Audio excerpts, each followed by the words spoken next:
Knightline is brought to you by the Dever Team, your source for New Smyrna Beach real estate and everything else New Smyrna Beach. Go to www.thedeverteam.com and call UCF alumni Travis Dever for all your New Smyrna Beach needs. 386-690-1636. That's 386-690-1636.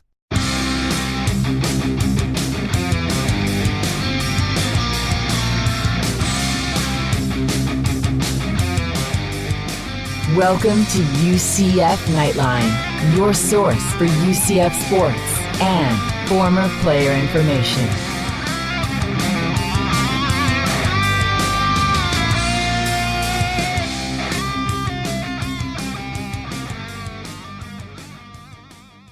Hello, Night Nation. This is Andrew Phegley coming to you from the 1148 studios, and this is Knightline 217 from the award-winning Knightline Sports Network.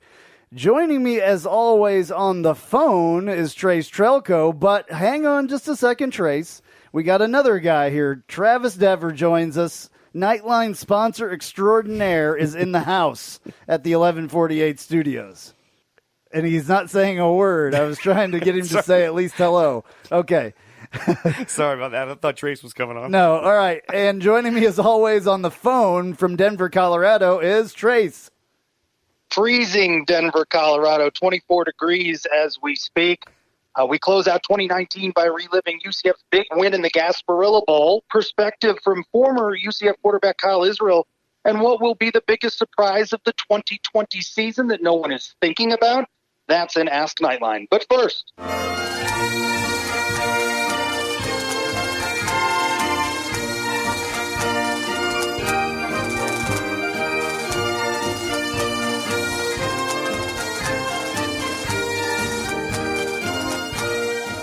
all right, I love bagpipes, by the way. All right, but before we ring in the new year, we wrap up this decade talking about another UCF win. Can you believe, number one, the decade is over, but the Knights Thunder passed Marshall 48-25 to win the Gasparilla Bowl and finish the 2019 season with a 10-3 record. But let's talk about this whole decade thing. Trace, it's been a decade. It's a new decade coming up this week. well, the last 10 years have certainly been the most successful in UCF football and UCF sports history. And UCF ends the decade with the W in football. Pretty impressive performance. You know, go back to this decade. Knightline been doing this half of it, right? Or a little bit more than that. It has been, yeah. I'll be excited when we can actually say that we've done this a decade. No, boy. We've got a ways to go yet. Yeah, just a little bit. But yeah, this Gasparilla Bowl, I think it was a great game played by our guys. Travis, what do you think about how this Gasparilla Bowl turned out? I mean, we got the opportunity to go. We had a blast other than sitting in the rain. Fans were phenomenal. The team came out with just a ton of energy. Some we hadn't seen so much from the away games. I know this was close to home, but it was really nice to see the guys come out fired up. And even in the weather conditions we had, it was great to see. I think the crowd was great for the weather conditions, like you said. Trace, how did it seem from the box where you were sitting? Certainly a predominant UCF crowd. Again, a de facto home game. This has been with a game at Florida Atlantic in Boca Raton. A lot of South Florida alums had opportunity to attend that. You know, this was a Tampa takeover. It's not just Orlando that is UCF's hometown. It is Tampa. UCF wins more in Cows rented stadium than the Cows do. So, good energy. I thought considering it was at 2:30 on a Monday afternoon, I was quite surprised by the turnout. You know, the weather forecast called for rain, delivered rain, and fans seemed to have a good time throughout. And you know what was interesting to me for this game, if you think back, we had opportunity to bring the game on the last episode of Knightline. I had an opportunity to speak with Coach Heupel and Coach Martinez, and one of the questions that I had asked was, are you disappointed about the creating of turnovers this season? Because this has been something about the defense that they just hadn't done it at the clip they had in 2017 and 2018. And the team certainly responded in that first quarter in particular, helping UCF jump out to the early lead. Marshall could never recover. Absolutely. Yes, they absolutely did. And here's a clip of Josh Heupel talking real quick about the defense that you asked, actually. Your defense came up big with the turnovers today. Yeah, huge. Changed the way the game was played early in the football game.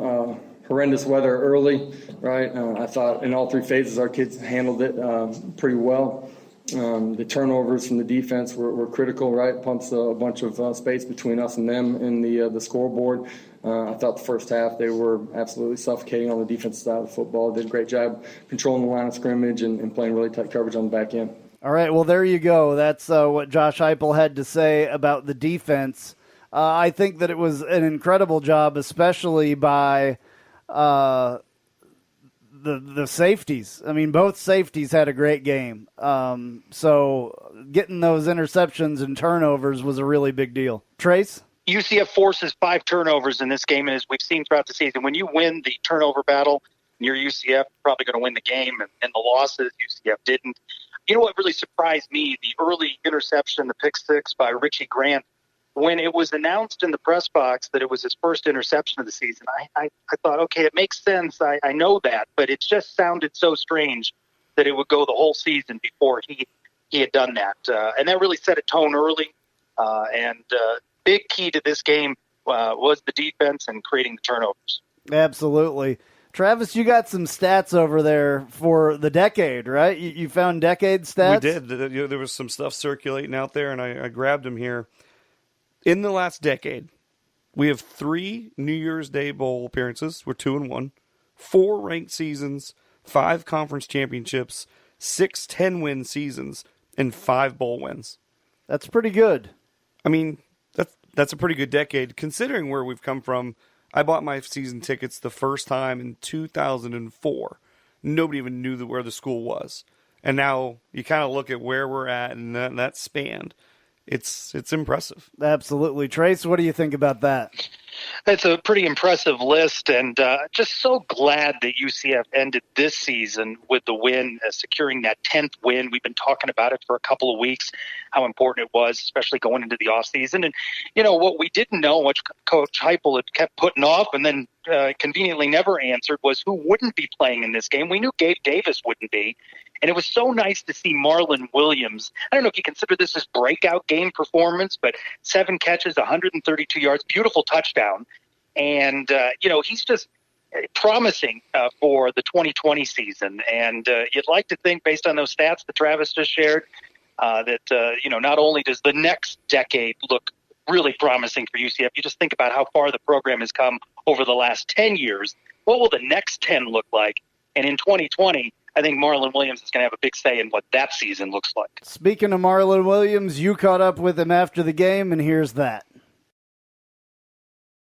Heck of a game. Talk about that touchdown run. You put on the afterburners there, didn't you? Yeah, man. That play don't happen without Jacob Harris. You know, he made a great block on the corner. It was just me and the safety one-on-one after that. And I just wasn't going to let nobody catch me and take me down. Did you feel him on your heels? Oh, yeah, of course. I was watching in the screen. Yeah, I was watching in the screen. Yeah, he was about to tackle me, but he wasn't going to take me down. Talk about the overall team performance today. Defense really came up big for you guys today. Yeah, they did. They came out and played their ass off today. You know, it's just going to help us build for the next year. You know, we got a lot of guys that's coming back on offense and defense, and this is a good win for the seniors, a good win for us to go into the offseason with a W and with a great mindset on next year. A 10th win, what does that mean for the program? It was something you've been asked all week leading up to the bowl, but now you have it. That means a lot. You know, I wasn't here when, the year before that when they went on 12 and 67, but from the time I stepped on campus, I could tell like we going to change this city and this team. You know, it is good that we got 10 wins in 3 years. A lot of teams haven't done that. I think we got I think we're like top 5 in the past 3 years of winning. So, you know, that's good. How did you get better over the course of this season? Just taking coaching, believing in the process. You know, it can be stressful sometimes. We got to with another playmaker on the team or multiple playmakers on the team, you're not getting a lot of touches. But it was just being humble, staying down, just going to work. And I knew it was all going to come to me at one time. What has Gabe Davis meant to you, maybe as a mentor throughout the season? We came in at the same time. He's like my brother. We work out all the time. I just watching him work out. He's a different person, and he taught me a lot. I taught him a lot too, but I just seen how it's done and how it needs to be done, and I'm glad I got to watch him. All right, very cool that you caught up with Marlon Williams, Trace. It's very cool that you got to do that right under the stadium there after the game. Yeah, the way this one worked out, the media assembled in the media room, and it was Coach Heupel and Nate Evans. We got to talk about Nate Evans here. And the MVP of the game, Dylan Gabriel, the freshman quarterback, who I would argue, while he had a good game, 14 of 24, 260 yards, 2 touchdowns, certainly not his most statistically impressive performance of the 2019 season. I'm not sure I would have voted him MVP of the game. I think there were some other candidates in this one, but Nate Evans, for all he does defensively, 10 solo tackles, 2 assists, 12 tackles in the game. What we're going to remember from this one is him carrying the ball. He part of 310 yards of rushing, 2 carries for 10 yards, and you saw it. It looked like a touchdown right there towards the end. I think he considers it a touchdown. It looked pretty close, but a pretty exciting moment for the fan base to see unfold before their eyes in the Gasparilla Bowl right towards the end. Absolutely, and Nate Evans is big on the fan base as well. And here's something that he had to say. This is kind of the funny clip of the week. It's Nate Evans after the game, and Josh Heupel has something to say as well. It's really just heartwarming, especially, just how the fans love us and how they treat us, they ask for pictures, they ask for hugs, kisses, you know what I'm saying? It's Easy, Nate. Easy. But nah, for real, like the whole city of Orlando, they support the football team, the basketball team, the baseball team, the soccer team. Like it's crazy, everybody just kind of bought into Central Florida and what we got going on, and us as players, we see that, and we kind of, we produce and we vibe off that, just receiving that love. We want to give it back. All right, well, Nate Evans definitely appreciated the fans, and we appreciated what he did. He's one of the guys that I'm definitely sad that he's going to be gone, or that he is gone now at this point. Trace?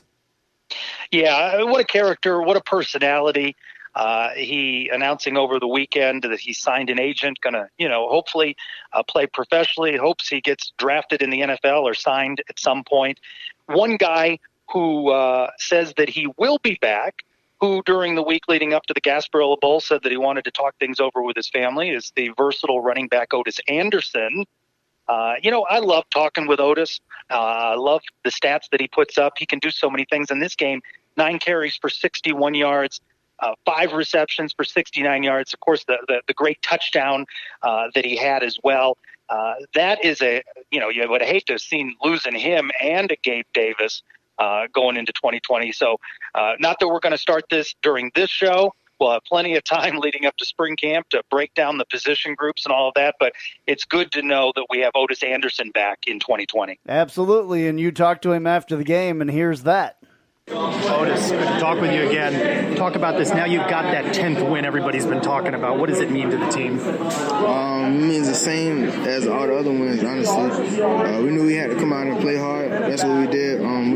We didn't want to overlook this game, so when we came out in first quarter, we jumped up. I knew that we were focused on it. The overall team performance gets boosted early on by the defense. What's it mean to you to see them step up and create those turnovers the way they did? I just think that it's important for them to do what they done, because it brings everybody confidence up. Not just the defense, but the offense as well, knowing that we can play comfortable. 3 games, 7 points. Does it motivate you going into next season? Yeah, but you can't continue to look back on it. That's something that we have to look forward from and just correct our mistakes, the small details that may have led us to the L's.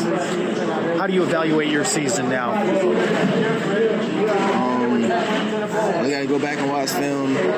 Just pay attention to the small things that I've done, the small things I didn't do, and just get in the weight room. But you can tell you got better over the course of this season, especially compared to last, right? Yeah, I got better compared to last season. I think I had a better chance and a better opportunity to show what I can do as far as different positions that I play. And what has it been like to see Dylan grow over the course of the season as a leader on this team? It's important. That's something that people really overlook, being that he was a freshman starting.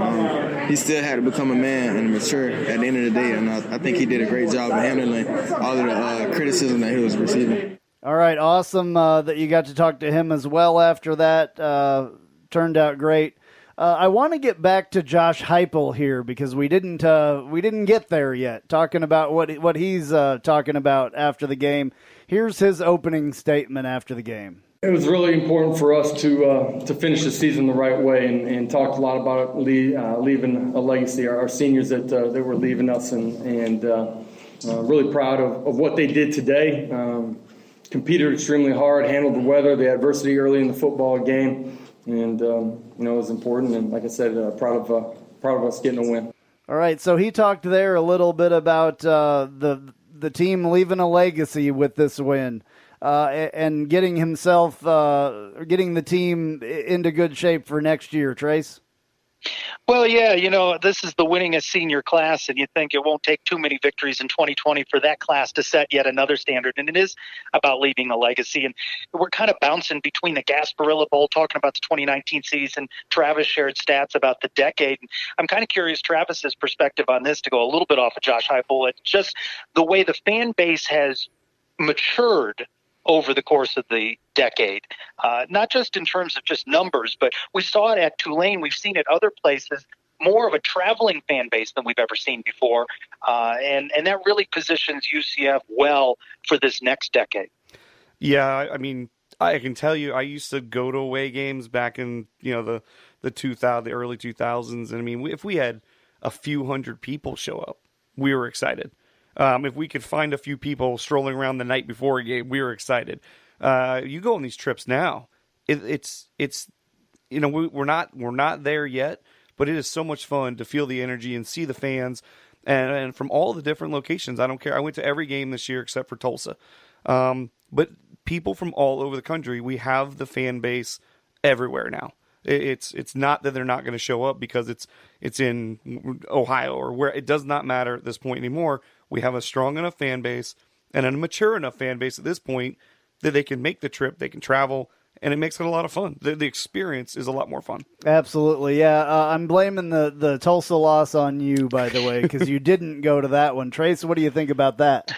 Yeah, I'm in agreement with you. We will just blame Travis for that. Forget all the other problems in that game, but we'll just blame Travis. It was just because Travis Dever did not show up to that game. He went to all the rest of them. He went to some games, obviously, that didn't work out so well as well, Cincinnati and Pittsburgh.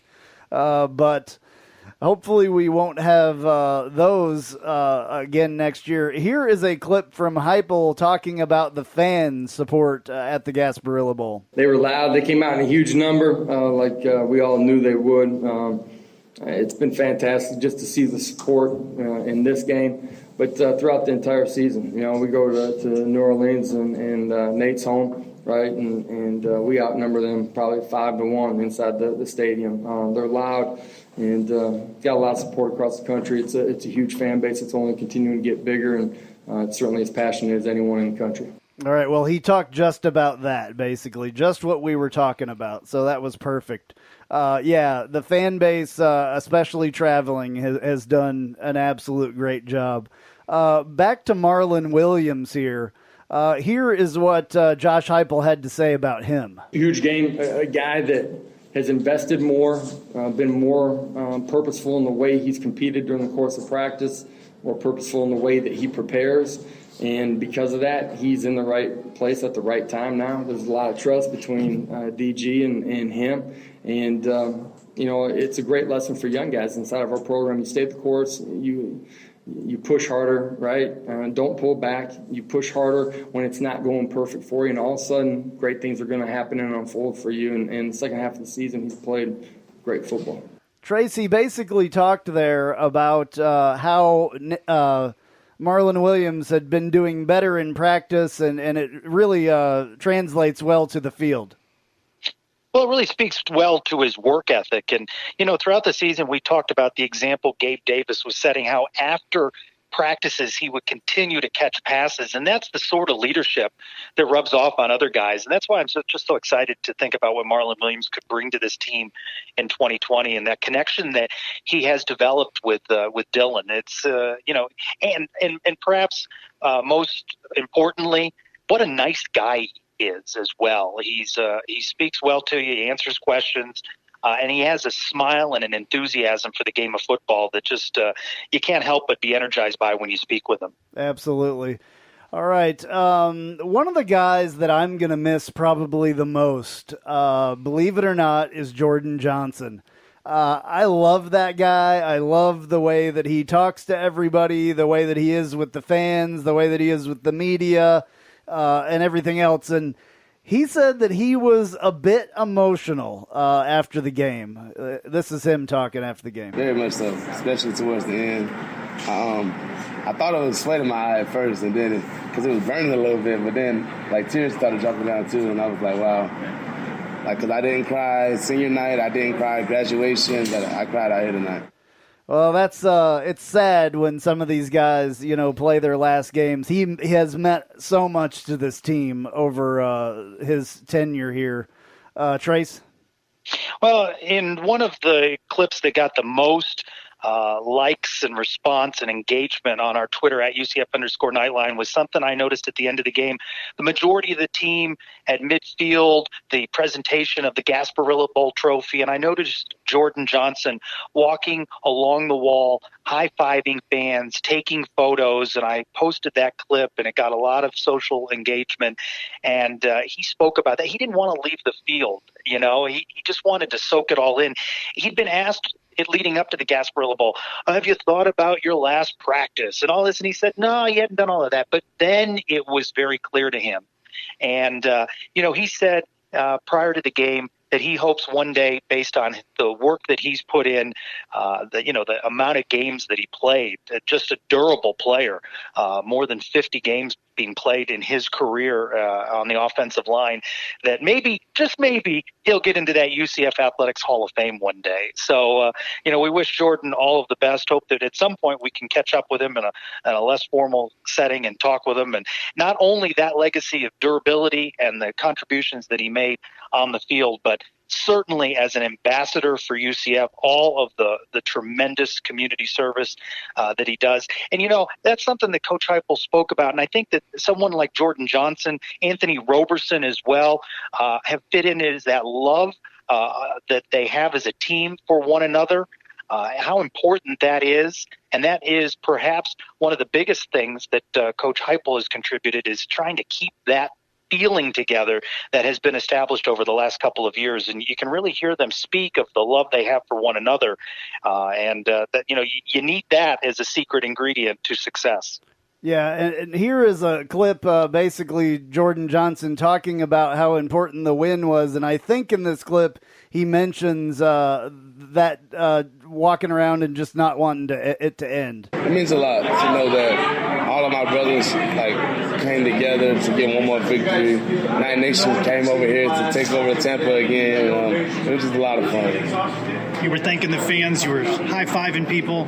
Maybe you don't want to leave the field a little bit there, huh? That's exactly what it was. I wasn't ready to go yet. And everybody was celebrating with the trophy and stuff. I wanted to go celebrate with Night Nation. We wouldn't be where we are without them. You could feel them today, their presence, their support? Definitely. Especially when Nate Evans came in. That was a lot of fun. All right, he talked about at the end of that when Nate Evans came in as the running back. We mentioned that a little bit earlier. That was absolutely awesome. I want to go back to something that you said there. You mentioned Anthony Roberson. He is actually in the transfer portal now as a grad transfer, and he will be seeking an institution that he can play his final year at, and also that he can do his master's degree in film, which UCF does not have a graduate program. It's going to be kind of a big loss in the locker room as far as he goes. Not so much on the field, but I think in the locker room. Trace? Yeah, definitely. You wish him all the best. Just a redshirt junior. So, graduating in December, you mentioned the communications degree. I would have thought he, as well as the tight end group, and again, we can spend a lot of time in the offseason talking about that. I just remember when you had broken down Josh Heupel's career and his tenure at Missouri, how pumped you were about how they utilized the tight end in the offense, and how relatively little we have seen of that this season. A couple of times, and Anthony Roberson catching a touchdown, his first catch, for UCF. So would have expected more. Perhaps he lands somewhere where he will have opportunity to blossom with another year of playing. But there are other guys that are ready to step up and fill the big shoes left by not only Anthony and Jordan from that standpoint of outreach and community service. There are other guys ready to do that have been a part of all of their activities that they've done, especially, of late, collecting all of those gifts for Christmas for the kids and those sorts of things. This is the nature of it. We saw when Shaquem Griffin left, and you wondered, well, how would we ever replace a guy of that personality and that energy? And you see other guys step up, and that's just the nature of college football. New guys come in, and they step up. They go into those leadership roles, and they become, the next stars for the program and for the team. Absolutely. All right. Well, the season didn't turn out like a lot of us wanted it to. And Josh Heupel, these are his comments on this this season being a 10-3 season and getting that last win to make it 10 wins. You look at this season, right? There's goals that we didn't accomplish, right? But I hope we never get to the point as a program and a fan base where our kids aren't really or our fans and outside voices aren't really appreciative of what our kids do every single day. And it's tough in college football to go win 10. Our kids battled, fought, and did that. So there's a lot of lessons that will serve us well if we learn from them in the following season. I talked about our seniors leaving a legacy. Today was also about leading off the following season and the legacy that we're going to build next season. And looking forward to getting back in January with these guys and working extremely hard. But, you look at, over the past 3 seasons, I think there's 6 teams that have won 35-plus ball games. You go look at those teams, we're in pretty elite company. So, Trace, he mentioned there in that clip, which I found a little bit interesting, he mentioned about how he hopes that the fans don't basically get complacent and forget about, the effort that these kids are putting out on the field. I found that question or that answer a little bit interesting. Yeah, it is a little bit interesting. Coach Heupel, players, others can say that they don't pay attention to the outside noise, to the media, to social media, to the fan base. But, you sense a little bit of, irritation. I don't know if I'd call it frustration on the part of Coach Heupel. For most programs, right, a double-digit win season is a success. It's just the bar of expectation is set so high for UCF after the perfect season, the 2017 campaign, the success in 2018. And there have been times you just don't expect to lose the 3 games by the 7 points and have some of the mistakes that contributed to that, penalties, turnovers. But off season is about evaluating players, and I guess we all have to look each of ourselves in the mirror. What kind of fan are we going to be? Are we going to find joy in a season like this? It may not have been, winning the East. It may not have been in the championship game. It may not have been one of the New Year's 6 bowl games.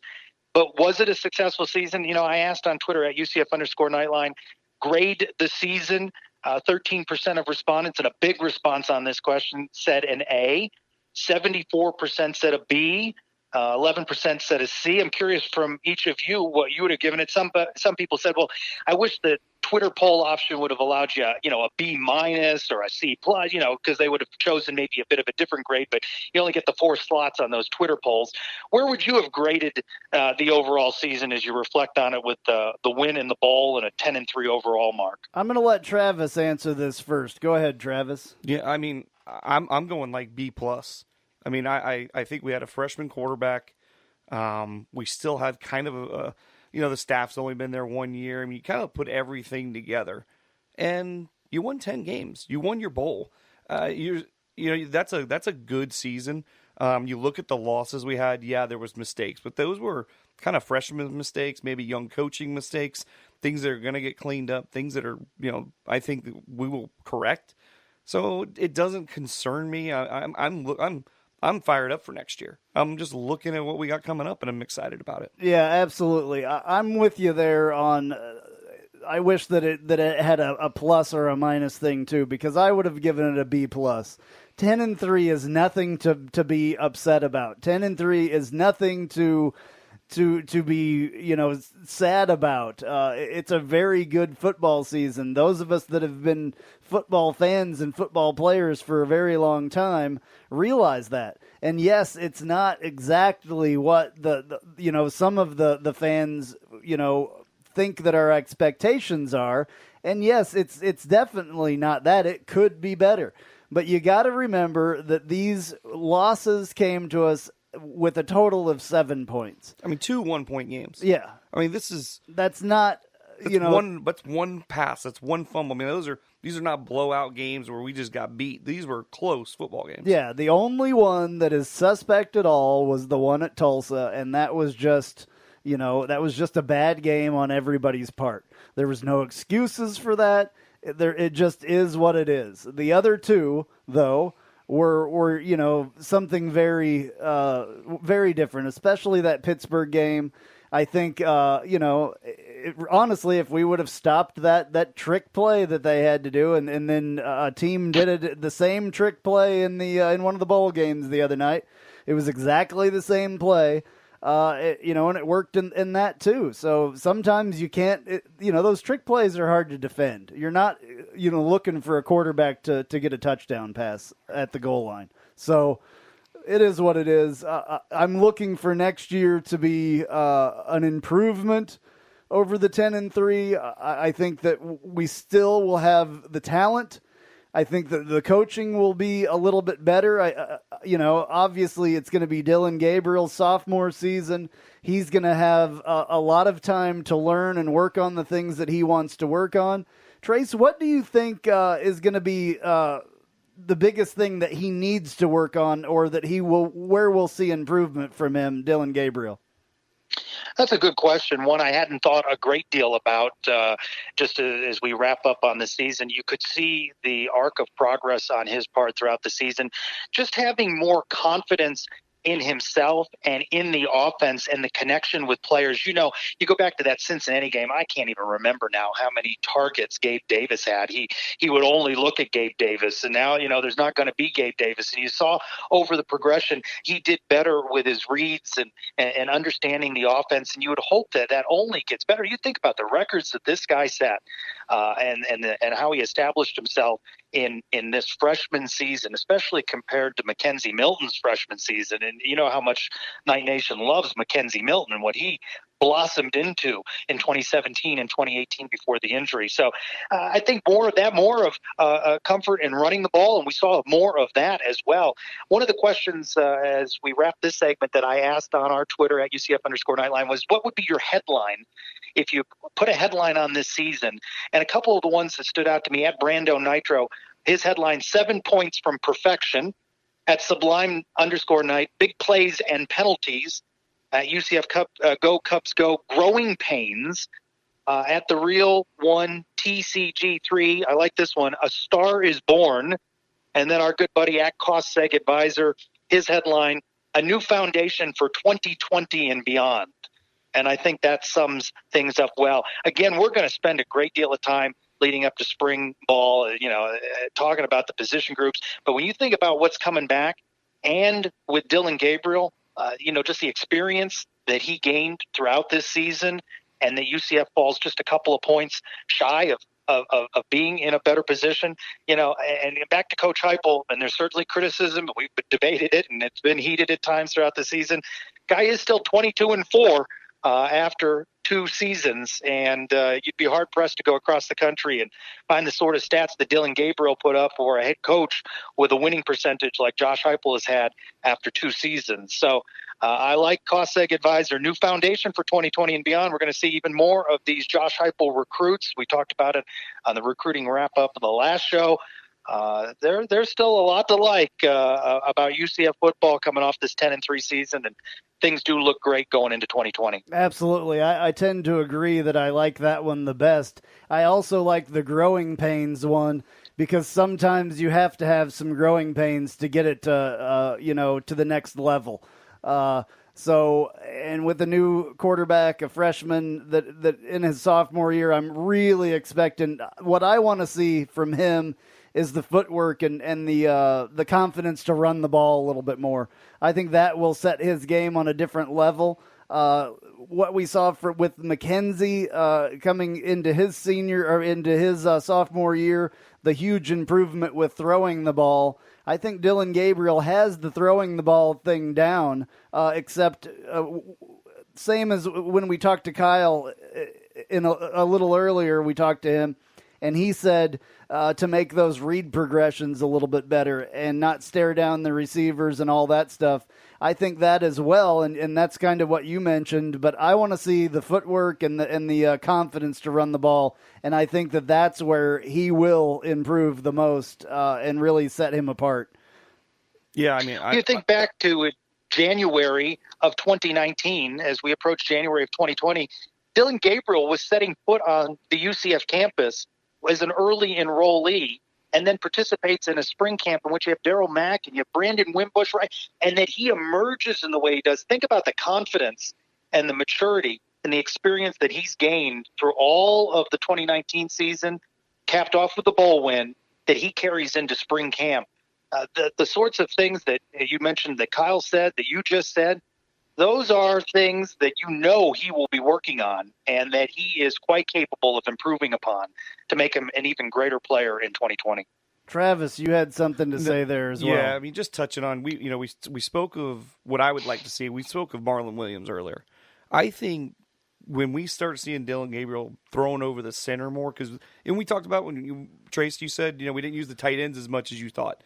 That's the spot, I think, when we start hitting those guys over the middle in the slot, it is going to free up the running backs again and whoever we put on the outside. I don't think we went over the middle very much. It was pretty limited. I think with Marlon Williams coming back as a senior, we've got big tight ends. We've got new tight ends coming in. These guys are big. They're big targets, and I think Dylan's got to take that confidence level and step it up and hit those guys for those. Those are those big 7-8 yard over the middle passes that are so important to get keep the drives moving. Absolutely. Hey, Trace, we're not going to take too much more of your time. We'll see you in 2020, I guess. You're not going to be here until then. So enjoy the rest of your holiday vacation out there with your family, and we'll see you in 2020. You as well. Happy New Year, you, Travis, and you, Andrew, and Night Nation. Thanks so much for making it a great season, and we will talk to you next week from the 1148 studios. All right, well, Travis and I are going to continue this thing. Tabby42002 on Twitter. Nice job all season. Love the final words from the field that Trace does. I do too. I think that's absolutely awesome. We're going to be talking to former UCF quarterback Kyle Israel, and when he hops on the Knightline hotline right after this.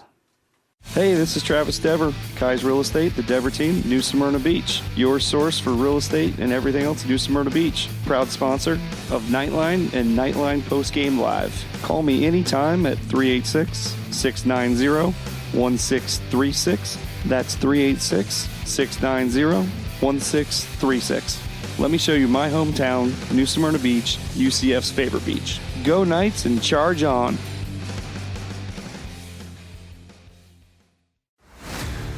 Hello, Night Nation. This is Andrew Phegley reminding you to tune in every Sunday morning, 9 to 10 a.m. on ESPN 580 Orlando for Knightline the morning after. We'll be taking your calls and your texts reacting to the previous week's UCF sports action. Once again, that's Knightline the morning after, every Sunday morning, 9 to 10 a.m. on ESPN 580 Orlando or TuneIn Radio. Go Knights and charge on.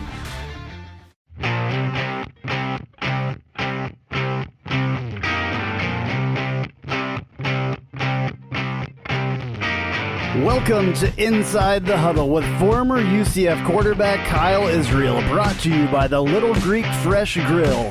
Fresh, flavorful, fabulous. Waterford Lakes, 855 North Althea Trail, Orlando.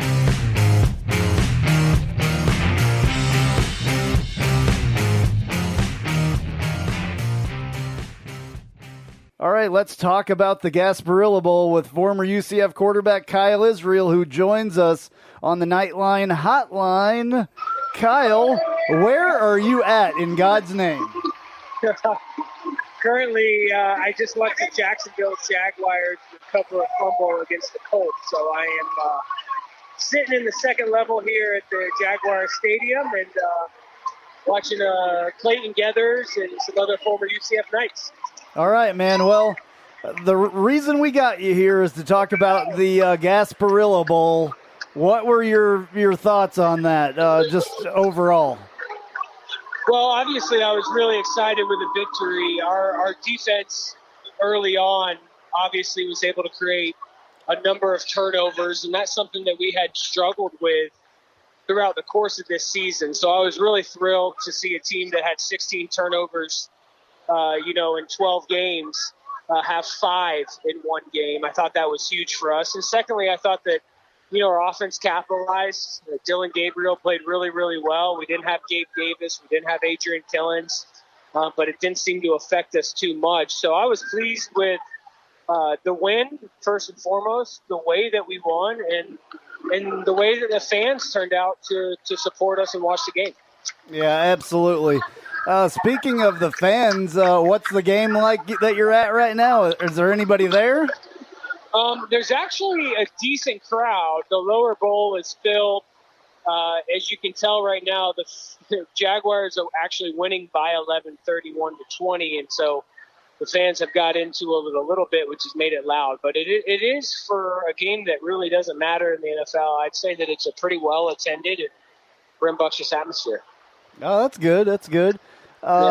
So who on this team, obviously this was the bowl game, and there's a lot of players that are going to be, not on the team anymore after this. Who's the player that you will miss watching the most?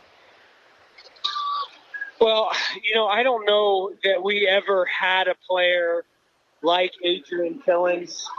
He's not a guy that made something happen every play or even every drive. But when you think about Adrian, he was the first commitment essentially to Coach Frost and his staff when they came in right away. And frankly, from some inside sources, Adrian Killens was a player that Coach O'Leary did not want to recruit or sign. But Coach Frost clearly didn't feel the same way. And I think that I am going to miss Adrian because not just his speed, his playmaking ability, he was really just an ambassador for the program, somebody that the fan base really grew to love, and he had some really big moments. So I'm going to miss him being around. I'm going to miss, the big plays that he brought, and really he made a big decision to come to UCF at a time where it wasn't very popular. We didn't win any games the year before, and so I'll be forever thankful for him to make that decision. Yeah, I think that when I talked to him, he was one of the people that I talked to as he was coming in before he was on campus and all that stuff after signing day, and I talked to him literally about that, and he wasn't worried about the 0-12 thing. It was a thing that he just, he wanted to help make it great again, basically. So that was good. He was missing during this game, obviously getting ready to play in I think it's the Senior Bowl that he's playing in. We still had 310 yards on the ground, though. Talk a little bit about the rest of these guys. There's tons of guys back there in the backfield that got it done. Well, obviously, Greg McCray, who missed 6 games this season due to injury, he's a guy that was back and that we saw early on in the game, and somebody that we're definitely going to lean on next year.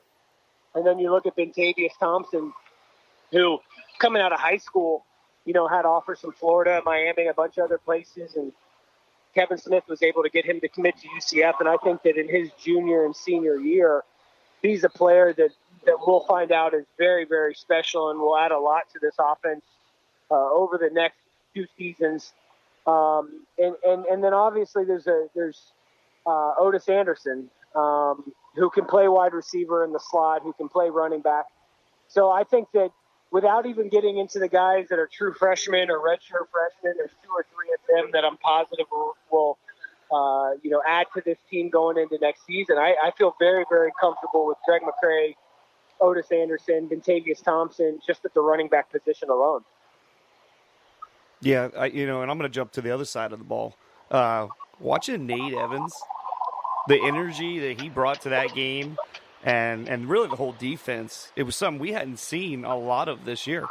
I mean, we saw it at home, but like those away games, everybody's a little stagnant. This was an away game, but they came out just fired up, and I think that was a really good thing for us to see.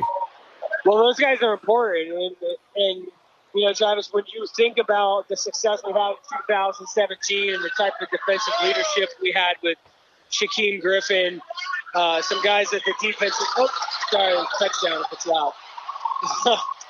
Some guys at the defensive line position that were leaders on that football team. We need guys that are going to bring energy, and they're going to be exciting to watch. And I think Nate Evans was definitely a guy that definitely did that in the bowl game, but had been that spark plug for us all season. We're going to have to rely on other guys next year. We have some very young, talented freshman and sophomore defensive linemen that can do that. And then obviously we have Richie Grant, who will be coming back for his senior year, who kind of was quiet throughout the course of the season compared to 2018, but got the interception on the first drive of the game and scored that touchdown. And so Richie Grant's going to be a guy that we're going to have to lean on for energy and leadership going into next season. But it's hard to replace a guy like Shaquem Griffin. He's a transcendent player. And Nate Evans' energy is a guy that's going to be hard to replace as well. So you almost got to feel thankful and fortunate that we've had him, and hope that guys that are younger than them will see the type of impact that they made and try to fall in line with that. Yeah, there's a couple of guys that I think are going to do really well back there. Bethune is one of them that I'm really looking forward to seeing when he gets some actual playing time. I think that he's going to be great at the linebacker. Speaking of that game, it sounds like you just said that they scored a touchdown. Who's slinging the ball for Jacksonville today? So Gardner Minshew is playing tonight for Jacksonville. Jacoby Brissett's playing quarterback for the Colts, but Minshew's a guy that's certainly fun to watch. He's not afraid to sling the football. So although this game doesn't mean anything, it's nice to come up here today. Yeah, I mean, he's still an exciting player to watch. Speaking of quarterbacks, what did you think of Dylan Gabriel's performance in the Gasparilla Bowl? I was very impressed. Talking on the last podcast a week ago, we were really focused on, Dylan really needing to be a leader for the team, really trying to establish and assert himself in that football game so that could transition into spring practice and into next season. And I think with the way that you saw him throw the football, take command of the game, play physically, play aggressively, I think that Dylan showed us everything. And when you consider the accomplishments that potentially happen going into next season, I was very pleased with how he played, especially in the conditions that we were in, cold and rainy with a sloppy field. To be able to throw the ball in that environment is maybe taken for granted sometimes by the average fan or individual. But he went out there, he put balls on the money, he kept us organized, kept us focused, and we're going to have to see more and more and more of that going in next year. What's the biggest thing the improvement that you want to see from him? What's the biggest improvement you want to see from Dylan Gabriel for next year?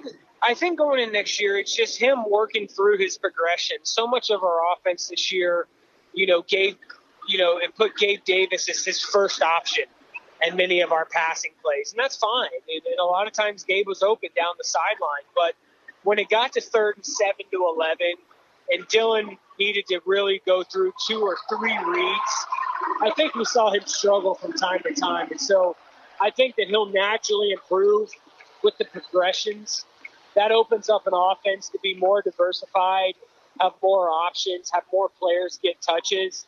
And so that's what I would hope he would improve the most at. Not saying that he didn't play well in those moments, but a coaching staff and a player himself is going to get more comfortable after they've had experience when it comes to, okay, this is my first read. If he's not there and the linebacker is here, then I'm going to progress to this guy. And if he's covered, I'm going to progress to this guy and then run. And I don't know that we saw him get through all those progressions or that the plays were designed for him to do that throughout the course of the season. But if he's able to get through progression number 1 and number 2 and get to that third progression on third down, it'll make us a very, very good football team. All right. I may use this question or I may not, depending on your answer. At any level when you were playing either overseas or here or whatever, did you ever play in the air raid offense? I don't know that I played in what would be called an air raid offense in Poland. I played in something similar that was very, very high RPO and a very vertical passing game. So something similar, but not exactly the air raid. Okay, well, I mean, I guess I've realized more and more over time that this is what this offense is. It's a modified version of the air raid. And one of the bowls the other day, they were talking about the lineage of the air raid offense and how it's kind of, I think it was during the Washington Air Force game. Obviously, Mike Leach was coaching that.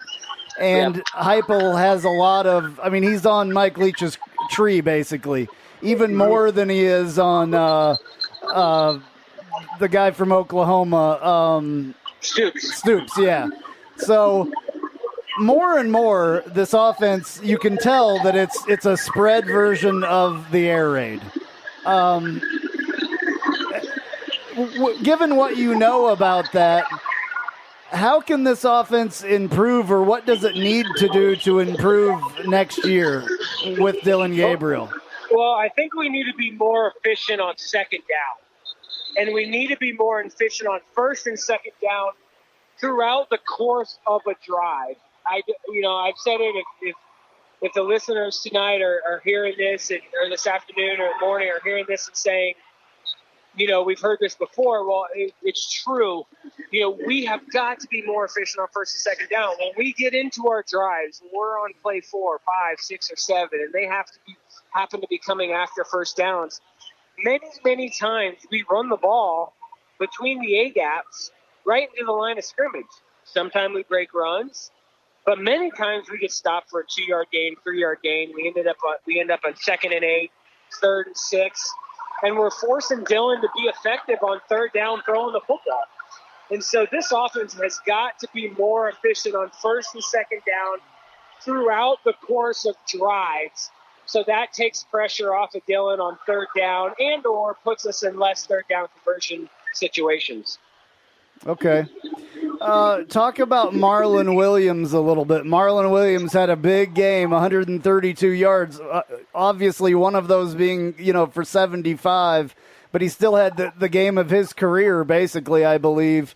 Talk about what kind of a difference he's going to make next year coming back and probably even being better. So, obviously, with Marlon, we saw a huge gain out of him. He was able to take a 2-yard bubble screen, 75 yards. I think we've seen throughout the course of the season that he's a guy that can make big-time plays for us. And I appreciate the fact that Marlon was so patient, as you heard from coaches and from Marlon. There were times of frustration for him. And I'm sure there were times where he considered the opportunity or possibility of entering the transfer portal and looking somewhere else. But that hasn't been the case, and I think that it's pretty evident that whether or not he's in the backfield, in the slot, at the Z or X receiver, he's somebody that we need to get the ball in his hands. He can make plays, and I think moving into his senior year, he's going to be a guy that a lot of people are excited about and makes a lot of big plays for us going into 2020. Do you think that he takes that Gabe Davis spot? Do you think that he can play that spot, or does he need to be used elsewhere? Well, I will say that I don't think that he's an outside receiver like Gabe Davis. I really don't believe that he fills that role. I think he's more of a slot or a trips inside receiver than he is an outside Z or X receiver. Obviously, Trey Nixon will probably still lock down that outside spot. But I think we'll see him more in the slot, more in motion, getting man-to-man matchups against linebackers. I mean, that's where he can really thrive. I don't anticipate seeing him on the outside. Yeah, I didn't think so either, but I mean, it's worth a shot. It is worth asking because maybe, I mean, I'm sure there will be times when we do see him there. I just don't think that we'll see him there all the time. Right, yeah. I would expect to see that freshman, possibly the big tall freshman that's 6'5" or 6'4" or whatever out there, personally. I'm just calling it now, yeah. A guy that I'm going to switch to defense for a second, and a guy that has really come on in the last this year, really has started all year, Antoine Collier. What a job that he did the whole season, being where the ball was, making interceptions, and especially in this bowl game, he had a hell of a game. He absolutely did, and you said it right there. He's making an interception, but he's the guy that's always in the right position. And if you're going to go in and let me tell you something, if UCF fans think we're going to walk out on the field next August and just beat North Carolina, they have another thing coming. Because North Carolina with Sam Howell, I think that's his last name, is going to be very, very good.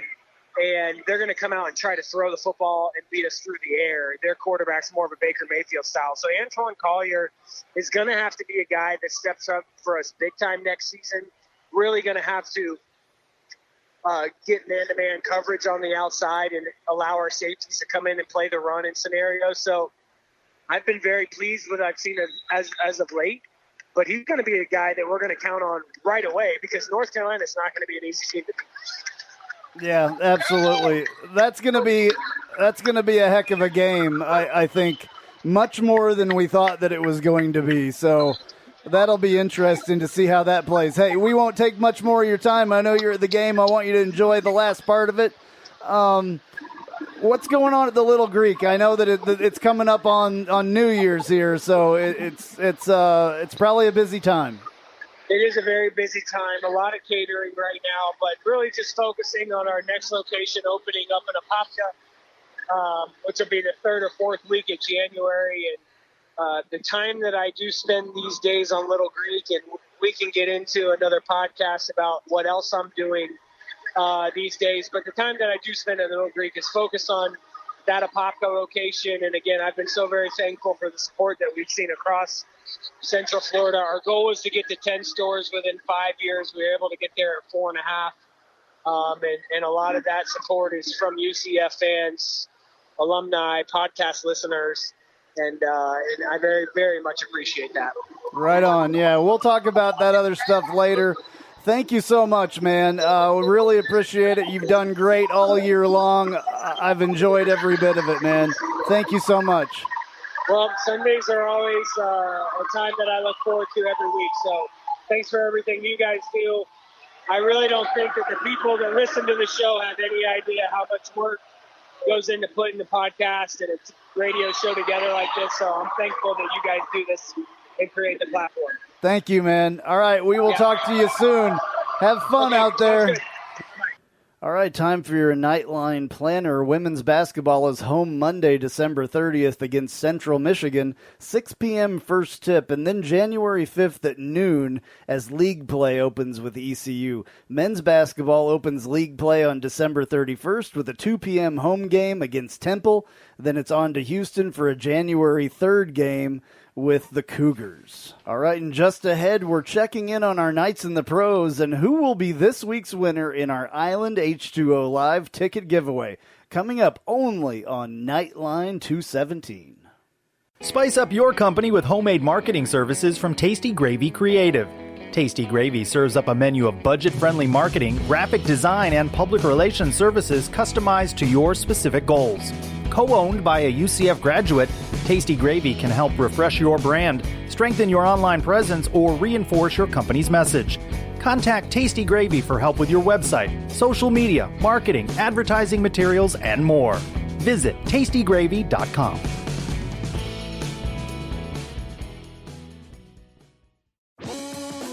You've heard us talk about the great food at our good friend Kyle Israel's restaurant, the Little Greek Fresh Grill. The Little Greek now has franchises available. Please call 407-697-2272. That's 407-697-2272 to see what the Little Greek can do for you.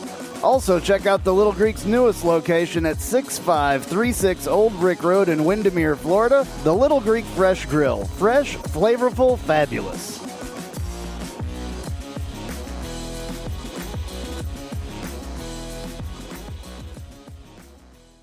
All right, Knights in the pros. Latavius Murray, 18 carries for 61 yards and a catch for 14 yards for a 75-yard total on the day.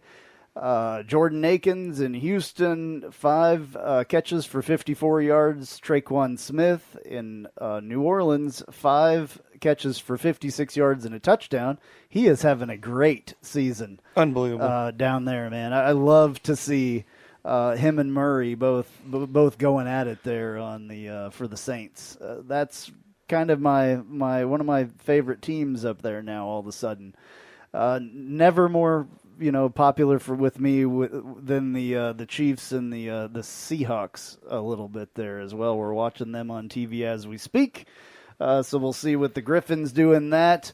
Matt Prater, this dude. I don't care how long he plays, he still has it. He still has a heck of a leg. Now, mind you, he's playing indoors a lot up there in Detroit. 2 field goals. One of them was 56 yards. The guy can kick a football. Yeah. I mean, it's unbelievable. I don't honestly know where they were playing today. I don't know if that was indoor, outdoor, or whatever, but 56 yards. That's awesome. He's been around in the league for quite a while there. Perryman still coming along, although their season is over in Tampa Bay, I believe. 5 catches, 134 yards, and a touchdown. Hopefully that continues for him going into next season. But not just the touchdown. This was Hail Perryman 2.0. This was a back of the end zone, 50-yard. Was it like a Hail Mary kind of thing? Oh, really? And he caught another one. Unbelievable. Awesome. Unbelievable. Awesome. And I just have to give complete props to Miami today for taking out the Patriots on their home field. Who would have thunk that was going to happen? So, go Miami. Another note here, actually. Dallas adds offensive lineman Wyatt Miller, which we all know, which one of the coolest dudes as well, off of Cincinnati's practice squad. Cincinnati also calls up Jordan Franks from its practice squad to play today. I'm not sure what happened in those games, but good for Wyatt Miller and Jordan Franks to get in there at the end, and hopefully they will continue going with that. And as soon as the NFL is over, we still have a few more weeks with the playoffs and the Super Bowl. Right when that gets over, the XFL starts up, and we got all kinds of guys in that. So. That's going to be a lot of fun to watch those guys, and really to see how that league takes off. And I think we hope there's enough backing to support that league, and I mean the guys look great. I mean they're excited. I think they're going to do it this time. I really do. So we'll have to maybe go over there and see a Vipers game in that same stadium over there that UCF's second home over there in Tampa. Island H2O Live, a new wave of water park. Experience the next generation of fun at Island H2O Live. You choose the music, you choose the lighting, and you choose where to share your memorable moments at Florida's newest and most immersive water park. Island H2O Live. Now open in Kissimmee, located off US 192 and State Road 429 on Inspiration Boulevard. Island H2O Live. Alrighty, last week's winner was Unger to Unger on Twitter there. This week's winner randomly selected from reposts of our Island H2O Live giveaway. We post the logo up there on Twitter. You guys retweet it. We pick somebody that retweets it. You're going to get 4 tickets to Island H2O Live, brand new water park that's out there that is absolutely awesome off of 429. This week's winner, congratulations, Chad Rucks, ChadRucks 1976 on Twitter. Chad Rucks 1976. You need to send me a direct message on Twitter or my email, andrew@knightlinesports.com, and we will get you set up for that. So awesome that we're doing this. Very, very cool of the people at Island H2O Live. I love giving stuff away. It's absolutely awesome. I'm looking forward to getting out there this and this, we'll spring. We're gonna let it warm up just a little bit. Although you can go in the wintertime because they keep their water in all of their stuff at the entire park 80 degrees. Really? That's pretty good. Well, we might have to go soon. Yeah. If you drink enough beer, and you can drink beer there. Yeah. That water does not seem nearly as cold. I'm in. Let's go. I'm good too. You can, wear a shirt or something. I don't know. Like wear a wetsuit. I don't care, but it'll be fun. I guarantee it. So, everybody go check that place out, and you could win tickets here. Very, very cool. All right, coming up next, a lifetime supply of Munster cheese or new socks every month. Must be an Ask Knightline question from, is UCF in the Power 5 yet? We weigh in when Knightline 217 returns. Oviedo Brewing Company is the hottest microbrewery in Central Florida. Located 7 miles from UCF at the Oviedo Mall, this 8,800 square foot brewery just opened its doors 6 months ago and has already crafted 13 unique beer flavors and counting in their tap room. The tap room contains different styles of beverages, including ciders, wines, and craft sodas. Not only do they have amazing beers, they also have a full kitchen with gourmet pizzas, wings, and tacos. Oviedo Brewing has activities for each day of the week, such as Taco Tuesdays, Trivia Wednesdays, Pizza and Pint on Thursdays, plus live music on Friday and Saturday evening. But the best is Sunday brunch with unlimited beer mimosas. Need a spot for game day? Oviedo Brewing is just the place with their large TVs to catch all the live games. You also find Oviedo Brewing at UCF tailgating sampling beers. And OBC support for the Knights doesn't stop there. If you need a spot for UCF away games, come to Oviedo Brewing Company, where the Knightline Sports Crew will be broadcasting live after the game. You can get all the details on their Instagram or Facebook page. Follow them at Oviedo Brewing CO. Download the Untapped app, and you can find out what beers are on tap. The food menu is also available on their website, oviedobrewingco.com. Hey Night Nation, it's Adam from the Sons of UCF. Be sure to check out our show every Wednesday only on the Knightline Sports Network. Now, back to two guys who probably won't be Cow of the Week nominees, Andrew and Trace. Ask a Knightline is brought to you by Chad Barr Law. Chad is a UCF alumnus and diehard Knights fan. Chad Barr Law handles auto accident, slip and fall, and personal injury cases.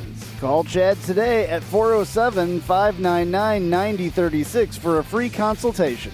That's 407-599-9036. Armor up and call Chad Barr Law today. All right, this is the Andrew and Travis edition of Ask Knightline. Now, some of these questions that we got this week, we always get tons of questions, and some of these I just need to wait for the next show when Trace is back to talk about a lot of these. So, we will get to those questions. Thank you if you sent stuff in, but some of these are absolutely going to be held for next week. So let's go with the first question here at Phil Talk Sports. Let's talk about he says, let's talk about the ugliest bowl game hats I've ever seen. They say champs on them. Champs, yeah. That's good. If it said loser on it, then there would be a problem, I think. It's a good problem to have Exactly. the champion hat. Exactly. They weren't the best looking, but these guys probably wear them once and then they're done with them. Exactly. Yeah, they served the purpose of the pictures and everybody wearing them sideways and backwards and all that stuff. So it's all good. At least we have a hat of a win This wasn't the Fiesta Bowl either. Yeah, if it said runner-up or something, then it would probably be an issue. So, and then Brando Nitro asks, do you think that UCF would have beaten Memphis this year? I think so, to be honest with you. I think if it was at home, for sure. We could play with anybody, and Memphis is a good team. They still got beat. They got beat down pretty good. They tried to make a run there at the very end of the game, but good team. It would have been a great game. Sure, we could have beat them. Okay, and I don't know if you want to tackle this next one or not. Facts_UCF. Who are the UCF athletes of the decade? Do you want to mess with that one or not? That's a tough one. I didn't do enough homework for that one. Okay, well, we'll save that one for next week when Trace is back as well. And then I want to save this one as well from Michael on Facebook. He asks, does Wichita State get a full share of the AAC football TV money and bowl money? And then the second question, he pulls the Manny Amores exemption here and asks another question. Does Navy get a full share of the AAC conference TV money? Inquiring minds want to know. I bet we can get an answer from the AAC here. So we're going to put this one in the bucket for next week, actually. But thank you for your questions there. CA Crush on Twitter asks, who will we be talking about in 2020 that our depth didn't let us know too much about this year? I mean, there's a lot of guys in there. Every season, there is players that we just never get to see. Sure. You know, I'll go first. Go ahead. I've got one that we did get to see a little bit of, but not the full array. I think what he can do, and that's Bentavious. Yeah, this guy, well, is gonna step up, and he's gonna be huge for us. Yeah, yeah. So we saw him, and it's easier unless you go through this whole roster and try to find somebody that you don't know anything about. I think one of the guys as well, we saw a little bit, he was a freshman, Tatum Bethune. Mm-hmm. I think that this guy, linebacker number 15, is going to be very, very special. We did not see him a lot. We saw him in spurts. I believe possibly he still kept his red shirt. I'm not sure because I don't have that list in front of me either, who kept him and who burned him. I'm very excited about this kid. The first time that I saw him on the field, I immediately was like, "Oh my God, who is 15?" I don't know his name. I mean, I did not know at all who he was, and he was a freshman from this class this year, and I really expect big things from him. I'm sure there are other people out there as well that we did not see and that we will see a lot of next year. Of course, Tremont Morris-Brash, we saw quite a bit of him. Yep. Dude is a monster, and he's going to be something very special coming up. We haven't had end pressure like that in a long time, I don't think. I don't know the names off the top of my head here, but we do have a couple receivers that did not play really this year that are gonna be impact players. And they're gonna be, they redshirted. They're gonna be coming in next year, and there's two of them specifically. When I would go out to practice, and we would see these guys. These are talented receivers. And probably could fill that Gabe Davis slot. I mean, that's where these guys are going to be. Right, and we have the freshman coming in, Stretch, that we've talked about, 6'4", 6'5", whatever he is. He's a big dude, and he will be a very large target out there. And we still have Trey Nixon. One more year. Yeah, absolutely. I mean, we're going to be okay. I call him the laziest guy in the game sometimes. Because it'll be his senior, it'll be last year. I hope that he will kick it up a notch. He does a great job. I'm not saying that he just doesn't. I don't see full effort sometimes from him on some of those catches. Maybe he's, doesn't want to get hurt or whatever. Last season, now it's time to go for it. Last season, this is the year to go for it. Absolutely. All right. Black Gold _ED. What's the biggest surprise of 2020 that no one is talking about or thinking about? That's pretty much the same question. So I'm going to leave that one. I think, I got something for this. The biggest surprise of the 2020 season that no one is thinking about. I don't know. You got something a prediction maybe he's looking for? Looking for a prediction? I'll give you something maybe a little off topic here that deals with this. That it's the coaching staff. We're still a little in limbo as to offensive coordinator, quarterback coach. I've spoken with a few other people on the staff that they can't tell me where they're going to be, and I won't mention names. I won't mention position coaches. Right. There's 2 or 3 of those guys that are still kind of, we'll let you know after the bowl game. So there is some unknowns on the staff side that we got to find out. Yeah, that's a good one. All right, we'll just go with that for that one. All right.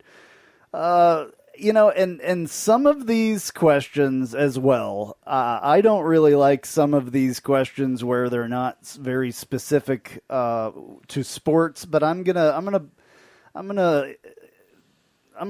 play along tonight. Go for it. I'm in a good mood. I'm gonna play along. All right, so Sublime Knight on Twitter asks, cast the Wizard of Oz with college football / UCF related people. This is interesting. The Wizard of Oz. So we've got the Wicked Witch of the West, which would have to be Paul Feinbaum. Yeah. No question. No question. So that's easy. The Tin Man. Who would you... Is there a UCF guy that could be the Tin Man? Would Heupel be the Tin Man, or would he be the Scarecrow? I don't know. No, Heupel could be the Tin Man. He could be. He was, the Tin Man was looking for, he was the heart. He was looking for the heart, yeah. So, I mean, Heupel, that's what he talked about at the end of the game, Absolutely. about bringing these guys together. Well, there you go with that. What about Toto? The dog. I mean, is that Mike Oresco? That could be Mike Oresco. He could be the dog. We like the No, the Cowardly Lion would have to be point. Oresco. 100%. Mike Oresco would totally be the Cowardly Lion. Yes, looking for courage. Yeah, because he has none. He has zero. All right. What else do we got? We got the Scarecrow. I think. What was the Scarecrow looking for? I haven't seen The Wizard of Oz in a very long time, even though I am from Oz, Kansas. That is Oz. Oh boy, I don't even know what the Scarecrow was looking for. What was he? I can't remember. I just remember him catching on fire. Was it a brain or something that he was looking for? He was looking for a brain. He was looking for a brain. Oh boy, we could get in some trouble with this one. It's got to be somebody over in the USF program. You know, I got Charlie Strong. Charlie Strong would fit really, really well. Or not Charlie Strong. Let's give it to the FAU guy, the bus driver. What's his name? The old USF coach. The old Lane Kiffin? Not Lane Kiffin. The one that was at Florida State and now is at FAU. Willie Taggart. Let's put Willie Taggart as the Scarecrow. Okay. He's definitely got something to find. All right. Well, that one was kind of fun. I appreciate that. It was, and I'm sure we missed something there. I think we got everybody. Mike Oresco for sure, and the Wicked Witch of the West would definitely be Paul Feinbaum. So, all right, here we go. Wade H _UCF on Twitter. Since we're paying UConn $1 million and it seems like FCS will be our final 2021 opponent, what do you think about really paying a good Power 5 team to play in Spectrum, especially with the new TV deal? All right. These schedules get done so far out most of the time. This UConn thing, kind of came together short notice, I guess. We both need a team to play. It just kind of happens to work out. We're paying them what we pay out-of-conference teams, or we get paid as well to go to some of these games. So it's nothing really big that we're paying them. Excuse me, I almost burped there. That we're paying them $1 million. It's really not that big of a deal. They just happen to be out of our conference now. So, I mean, it's a $1 million whooping boy, basically. We know we're going to win that game. We know that they're not going to get any better. We had to fill the slot. Yeah. I mean, half their team is left. They're going to be terrible. I don't know about paying a good Power 5 team. I don't know if that's how it works. I just don't know if that's possible. With the new TV deal, yes, it does give us a little bit more money to play with. I don't know if that comes out of that budget. No, and I don't think so. But beyond that, it is not about the money to those Power 5 schools to come. They're not looking to come see UCF to get paid. Right. They're getting paid. Right. They've got more money than they can spend. So, that's a more of a scheduling thing. It's a, who fits where, what's all the details going to be. It has nothing to do with the Power 5 team making $1 million at all. Yeah. All right. So hopefully we answered that question. At Barning Knight, should UCF commit to wearing all black or all white instead of matching the tops and bottoms? I still want an all gold look.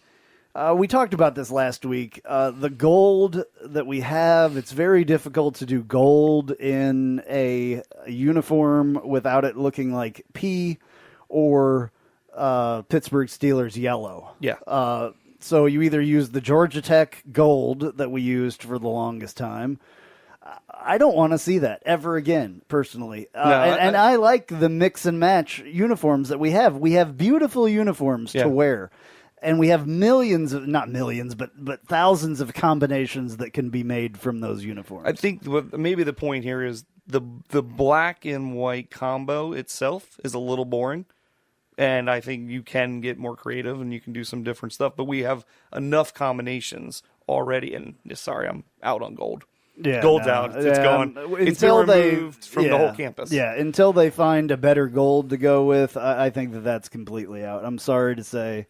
So, all right, at Lonely B UCF, it's time to bring. Is it time to bring in Special Assistant O'Leary to clean up all these penalties for next year?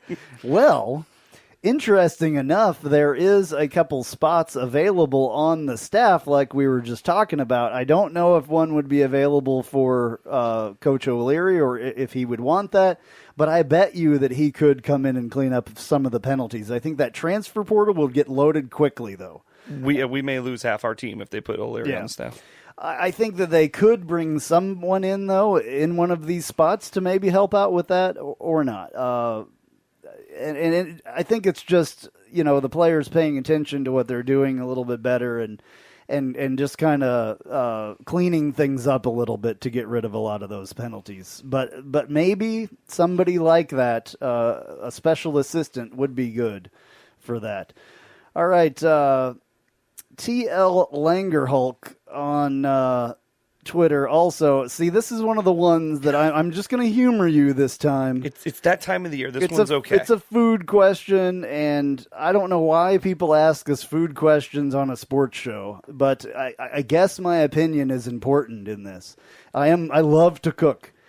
He asked, do you feel that chili should include beans? Of course chili should include beans. So I'll give you a quick story. Randomly, this came up today. I was at Publix shopping. Okay. One of my employees was there with their son, and they're staring at the beans. And she looks at me, she goes, "Which one would you put in?" I looked at her, I said, "None. I hate beans in my chili." Oh, really? Okay. Wow. See, where I'm from, you have to put the beans in the chili. I guess it's where you're from. I don't... Texas is really big on one or the other. I can't remember. I think that they like their beans in the chili. I'm not sure. Somebody will probably correct me on that. But anyway.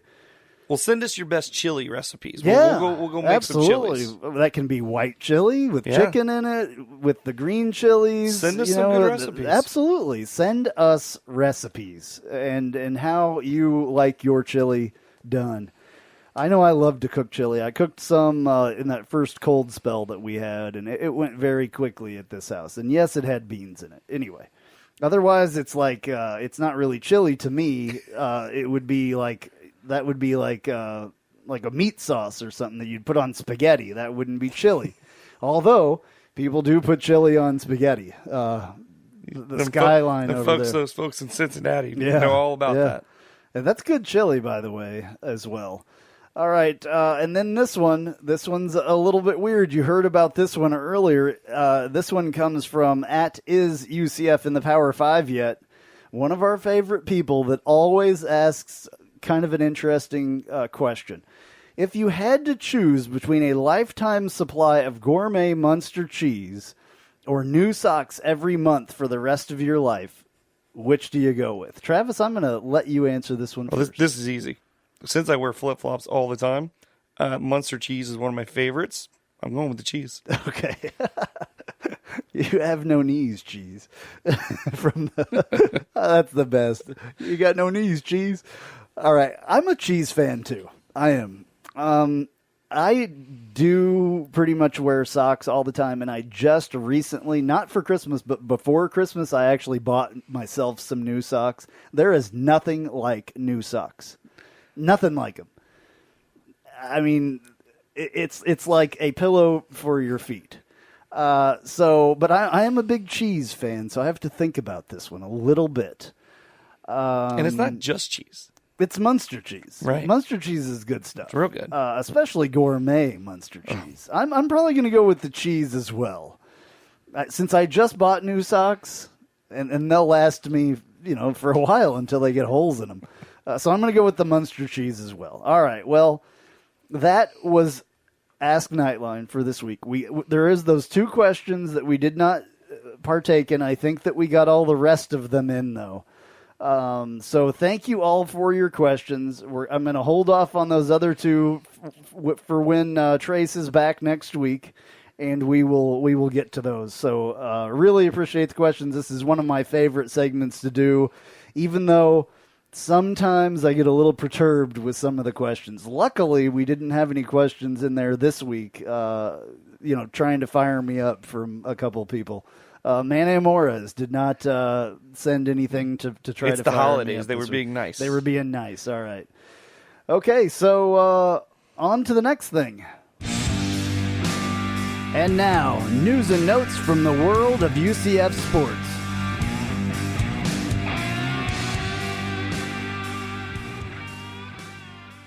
All right, news and notes. Very, very slim this week because not a lot is going on with the holiday break. So here it is. And finally, from women's basketball, senior guard KK Wright is the league's co-player of the week. And that's it. That is it. That's the news and notes. There's nothing. Nothing except for that. A little quiet with the holidays. A little quiet. Hey, we got basketball getting ready to start back up. We got conference play coming. All kinds of stuff. Basketball is going to kick in full swing Tuesday. Here very, very shortly. Yeah, just a couple days away.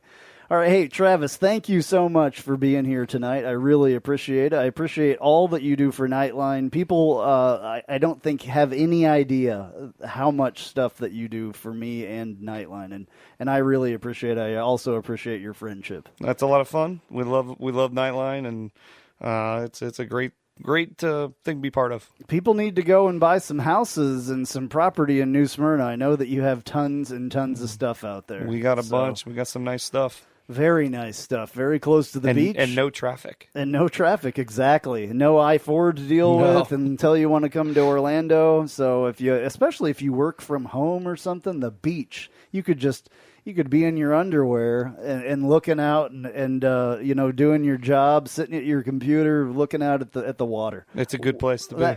There couldn't be anything better than that. All right, I love New Smyrna, so it is the absolute coolest place as far as I'm concerned. All right, well, this has been Knightline 217. I'm Andrew Phegley. And I'm Travis Dever. Go Knights. Charge on. Charge on to the field. With our spirits, we'll never yield. Black and gold charge right through the line. Victory is our cry. B-S-E-T-O-R-Y. Tonight our knights will shine.